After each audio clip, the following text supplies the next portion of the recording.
3.5 मुहूर्तापैकी एक म्हणजेच गुढीपाडवा आणि गुढीपाडव्याचा सण म्हणजेच आपली नवीन वर्षाची सुरुवात। तर आता मस्त अशी त्याच्यासाठी सुद्धा तयारी केलीच पाहिजे का नाही बरं। तर त्याच्यासाठी छान अशी ही गुढीची शाही मस्तानी मी साडी इथं शिवलेली होती। इथं गुढीचं वस्त्रही तुम्ही म्हणू शकता याला, छान अशी शिवलेली होती, काठी घालायची, नॉट बांधायची, सिंपल बाकी। आणि ही पण एक शिवलेली होती, सिंपल लेअरची प्लेटा टाकून शिवलेली होती। तर तुम्हाला कशी वाटली कमेंट करून नक्की सांगा। फक्त याच्यामध्ये काठी घालायची, नशी नॉट बांधायची।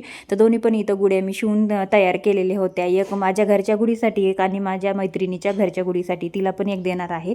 तर त्याच्यात मी साडी उरलेली होती, तर 2 गुढ्या मी तर शिवलेल्या होत्या। आणि त्यानंतर हा एक ब्लाऊज स्टिच केला, बोटनेक ब्लाऊज होता। आणि मग बाकीचे आणि म्हटलं उद्याची तयारी करावं, तर ह्यांना अस्तर आणण्यासाठी मी दिलेले होते नवरीचे ब्लाऊज पीस वगैरे सगळे। तर मग त्याचीच अस्तर फॉल वगैरे आणून दिले ह्यांनी मला येता येता। तर मस्त असं सगळी तयारी झालेली आहे। चला आता नवरीचे ब्लाऊज शिवायला घ्यायचे आहेत। व्हिडिओला लाईक करा, शेअर करा, चॅनलला